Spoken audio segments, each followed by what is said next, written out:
কৃষ্ণনগর উত্তর বিধানসভা কেন্দ্রে প্রায় ৭৯,০০০ ভোটে আজকে কৃষ্ণনগরের মানুষ আশীর্বাদ করেছেন, তাদের সেবা করার দায়িত্ব দিয়েছেন। আমি কৃতজ্ঞ কৃষ্ণনগর উত্তর বিধানসভার মানুষের প্রতি ধন্যবাদ জানাই, সমস্ত নির্বাচক মণ্ডলীকে ধন্যবাদ জানাই, আমাদের প্রাণপ্রিয় দেবতুল্য ভারতীয় জনতা পার্টির প্রত্যেক স্তরের কার্যকর্তাকে যারা কাঁধে কাঁধ মিলিয়ে আজকে লড়াইয়ের মাধ্যম দিয়ে এই বিপুল সংখ্যক যে মার্জিন, সেই মার্জিনের জয় আজকে তারা এনে বিজেপির ভোট বাক্সে ফেলেছেন।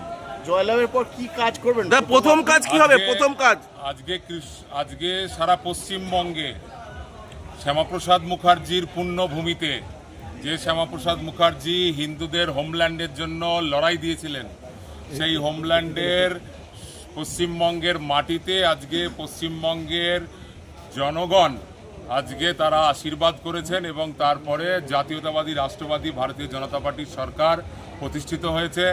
সমগ্র পশ্চিমবঙ্গবাসীকে ধন্যবাদ জানাই, কৃতজ্ঞতা জানাই যে তারা ভারতীয় জনতা পার্টির উপর আস্থা রেখেছেন। আর কৃষ্ণনগর উত্তর বিধানসভার সার্বিক উন্নয়ন দীর্ঘদিন পিছিয়ে ছিল। এখানে আমাদের যে বেলডাঙ্গা ফ্লাইওভার, সেটা নির্মাণ হয়নি, যানজটের হাত থেকে মানুষ রেহাই পায়নি, সেই কাজ হবে। কৃষ্ণনগর মিউনিসিপ্যালিটির অচল অবস্থা চলছে, সেখানে নিকাশি ব্যবস্থা ভালো নয়, সেখানে মানুষের কাছে উন্নত পৌর পরিষেবা পৌঁছে দেওয়া ভারতীয় জনতা পার্টির প্রথম লক্ষ্য হবে। এবং আমাদের যে কৃষিভিত্তিক আমাদের অর্থনীতি, আমাদের 5টি গ্রাম পঞ্চায়েতে, সেই 5টি গ্রাম পঞ্চায়েতে কোনো কোল্ড স্টোরেজ নেই, ফলে চাষিরা অনেক সময় শাক সবজি ফুল এর চাষ এখানে হয়, সেখানে তারা কোল্ড স্টোরেজে সেই ফসল সংরক্ষণ করতে পারে না। তার কাজ ভারতীয় জনতা পার্টি করবে। যে রাস্তার পরিকাঠামো, সেই রাস্তার পরিকাঠামো হবে এবং কেন্দ্রীয় যে প্রকল্প, সেই কেন্দ্রীয় প্রকল্প এবং এখন রাজ্য সরকারি প্রকল্প একেবারে প্রান্তিক গরিব মানুষ, যাদের কাছে আগে আমরা পঞ্চায়েত থাকা সত্ত্বেও তৃণমূলের প্রতিহিংসার রাজনীতির কারণে পৌঁছে দিতে বাধা পেতাম, সেই পথ সুগম হবে। প্রত্যেকটা গ্রামের প্রান্তিক দরিদ্র মানুষের কাছে কেন্দ্রীয় প্রকল্প যেমন পৌঁছাবে, তেমনি রাজ্য সরকারের প্রকল্প পৌঁছে যাবে। ফলে কৃষ্ণনগর উত্তর বিধানসভার সার্বিক উন্নয়ন হবে। কৃষ্ণনগরের যে ঐতিহ্যবাহী পৃথিবী বিখ্যাত মাটির পুতুলের যে মৃৎশিল্প, সেই মৃৎশিল্পের আজকে কোনো হাব এখানে হয়নি, সেই শিল্পীদের কথা ভাবা হয়নি এত বছরেও।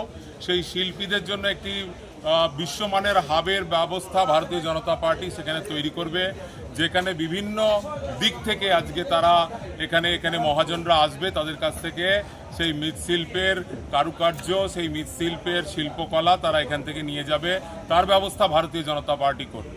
এবং আমাদের যে জলঙ্গি নদী এবং আমাদের ঐতিহ্যবাহী যে অঞ্জনা খাল, তার সংস্কার হয়নি, সেই অঞ্জনা খালকে যাতে নদীরূপে ফিরিয়ে দেওয়া যায়, তার জন্য আপ্রাণ চেষ্টা ভারতীয় জনতা পার্টির থাকবে, মানুষকে সাথে নিয়েই থাকবে এবং জলঙ্গি নদীর পূর্ণ সংস্কার ভারতীয় জনতা পার্টির সরকার করবে।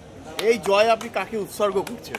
এই জয় উৎসর্গ করব আজকে পশ্চিমবঙ্গের জনগণ, আজকে আমাদের কৃষ্ণনগর উত্তর বিধানসভার যে নির্বাচক মণ্ডলী, তাদের উৎসর্গ করব। এই জয় উৎসর্গ করব আমাদের যে প্রাণপ্রিয় দেবতুল্য কার্যকর্তা, যারা কাঁধে কাঁধ মিলিয়ে লড়াই করেছে এবং আমরা দীর্ঘদিন ধরে এই লড়াইটা চালিয়ে এসেছি তৃণমূলের প্রতিহিংসার রাজনীতির বিরুদ্ধে।